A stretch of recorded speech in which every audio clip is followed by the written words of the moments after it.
Minasan. Today we want to talk about Ohsama Sentai King-Ohger episode 7. Very interesting episode this is. We learn about the past of Himeno, and we learn a little bit about the sugar, and most importantly we learn more stuff regarding the Bugnarak Empire. So let me start off with Himeno Run. The past of Himeno Run is a tragic one because she lost her parents 14 years ago, not due to a plague that a lot of people actually thought that, oh, her parents died because of the plague, the fury of gods, all the sugars. We are not sure what insect that actually is, but my biggest speculation right now is actually cicada.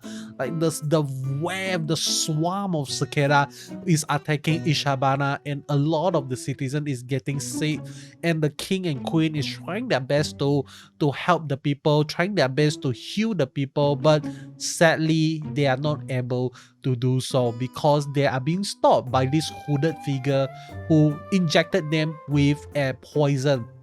And after a lot of research, a lot of studies on what that poison actually could be, Himeno actually concluded that the closest thing that this poison is the poison of the god scorpion. And that actually answers a question that a lot of us is actually asking, like, why is Himeno so obsessed with the god scorpion? And in the previous video breakdown, we actually kind of like speculated a little bit that maybe she want to use poison to fight against poison, and maybe like god scorpion was being used in the past to poison people, something like that. So I would say maybe our theory is like some way there, something like that. But right here now we want to talk about another theory, and who the hell is the hooded figure. That is the theory that we want to break down.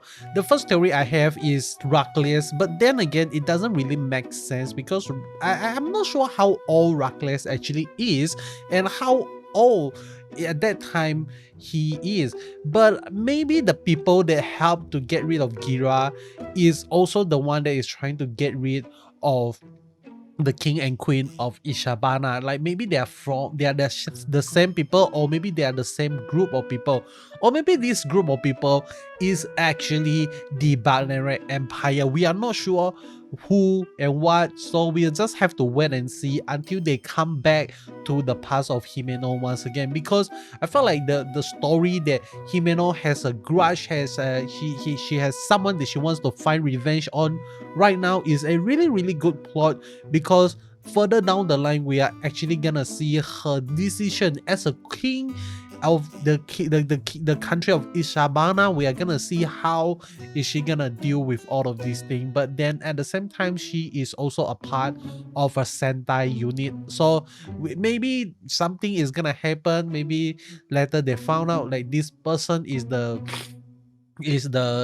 criminal, is the guy that actually poisoned the king and queen of Ishabana, and for some weird reason maybe like Rita found it like this guy is not guilty, something like that, and maybe there's gonna be a downfall between Rita and Himeno. We are not sure, okay, what is gonna happen, but all this possibility really got me excited. But the next thing I want to talk about is definitely the sugar. So we want to talk about Sasorin, or should I say Scorpi, by the end of this episode. So apparently I should have put these two and two together.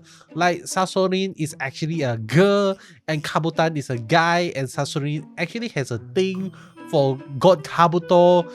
What the hell, man? Like, what is going on? Why do they actually include this in the series itself? Like, I don't know.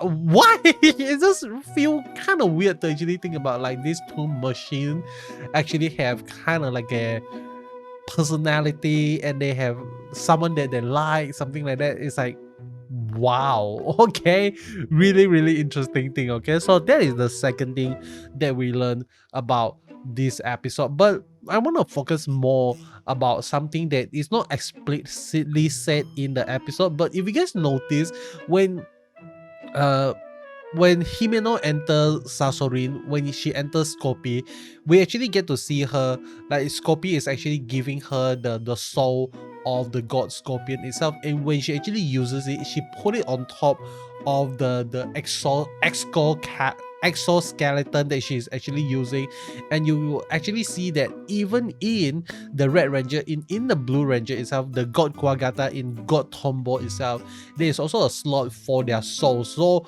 we don't actually see their souls in the exoskeleton itself. So you might be asking to yourself, like, where is the soul of God Kuwagata and where is the soul of God Tombo? My biggest speculation is that their soul is actually inside the sword that they're actually using to henshin itself, and that is why every single time when we see them henshin, they actually got encapsulated by the kind of like a similar jewelry shape of the gods, the soul stone itself, something like that. Okay, so that is my speculation on where does the soul of God Kuwagata and God Tombo actually is, and I think it actually makes quite a lot of sense. Okay, but really interesting stuff here. But let me move on to the next thing I want to talk about, and that is Yanmagas, because Yanmagas, I feel like this episode did a really good job to kind of like carry the plot a little bit, like how he actually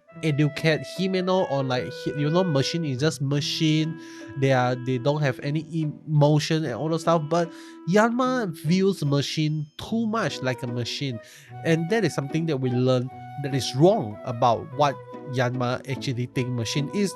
Because in this episode we learn from both Gira and Himeno. Gira said that the Shoe God, the greater guardian deity, apparently they don't really trust human itself. So this actually show us that these Shoe Gods, this guardian deity, actually have kind of like their own personality and all those stuff. So Yanma, in a sense, is correct when he said that machine are just machine and they are neither good nor bad, and we should definitely blame the human that actually issued the command to destroy humanity, something like that. So that is the view of Yanma. I would say he from us, our, like in our real life, that is definitely true. A lot of people will actually say that, hey, don't play too much computer game, and computer game is bad for you, blah blah blah, and all the stuff. But then again, computer games, or even like handphone and smartphone, something like that, Facebook, Instagram, social media, are not bad in general.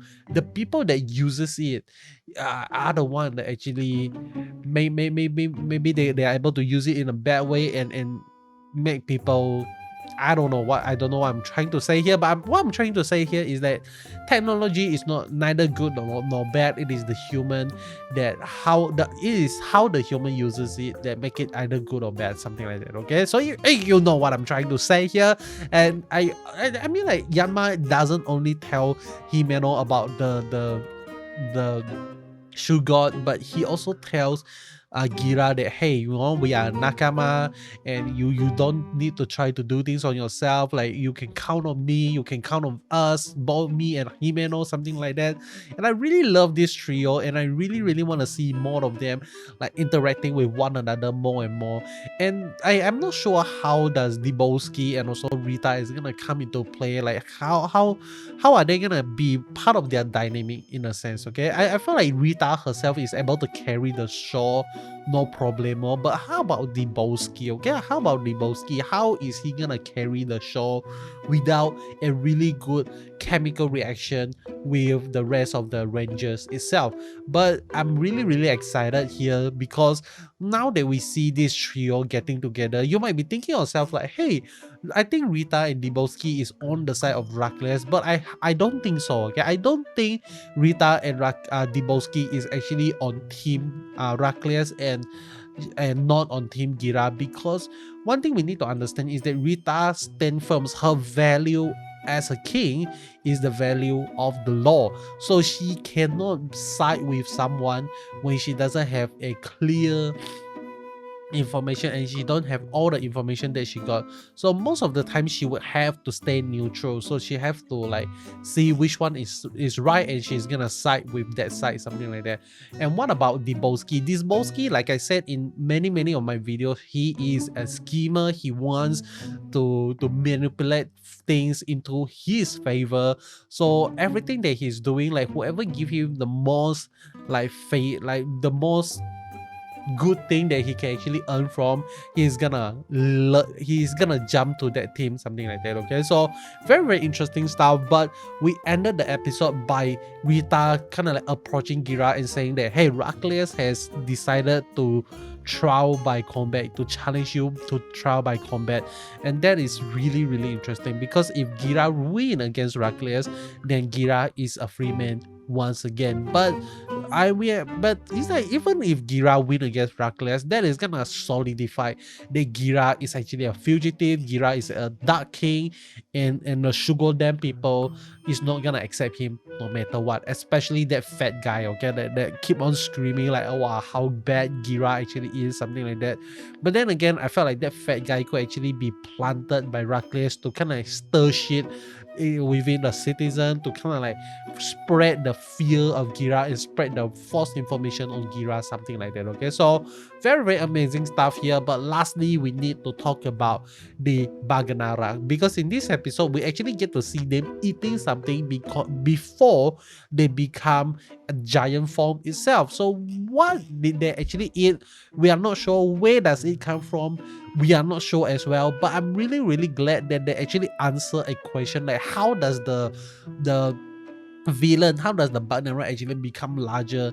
And this is something that Yamagata actually questioned even back in the, I think in episode 2 or episode 1, he actually questioned this, how does the Bugnarak actually become large? And now we know they actually add some sort of food, something like that. And where does this food come from? I believe it came from the underground, like maybe like from the prison of the Bugnarak, something like that. Maybe like there's a lot of things that we still do not know about the Bugnarak, and I can't wait to find out more in the future episode of Ohsama Sentai King-Ohger. But that is all from me regarding this episode right now. Hope you enjoy what you see here, and if you made it this far, you know what to do. Comment this word in the comment section below to let me know you actually finished the video. And the word today is hair, Hair, because Himeno's run hair is just amazing. Every single episode, like, she keeps changing her hair, and that is kind of like a part of the fun thing that we actually get to see from Himeno. So I can't wait to see what other hairstyle and what other costume that she actually have. That is all. Hope you enjoy, and I'll be seeing you guys in the next one. Goodbye.